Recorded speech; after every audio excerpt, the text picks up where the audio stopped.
Witajcie na moim kanale, czyli Nightwolf. Ostatnio 4 dni mnie nie było na YouTubie, dlatego wróciłam tak jakby na YouTuba zrobieniem slajma. Dzisiaj pokażę wam takiego fajnego puff slajma. I tyle. Więc dobra, pierwszą rzeczą jest wlać biały klej. Ja mam akurat taki klej. Wlać klej do tego. Ja wleję sobie dużo kleju, no bo chcę mieć takiego dużego slajma. Mam dużo różnych opakowań. Opakowań po slajmów. Tak dużo kleju tego nalałam, a więc teraz przechodzimy do kolejnego kroku. Mamy słownik, a więc dajemy tutaj trochę tej pianki.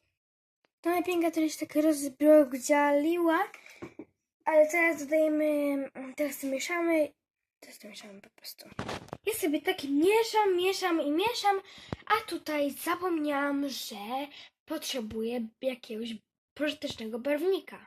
Dobra, a więc mam barwnik, ja akurat dodam czerwony barwnik, a więc ja go dodam i za chwilę się widzimy.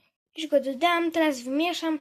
Jak już wymieszam tak dobrze, to dodam aktywator, czyli płyn do soczewek.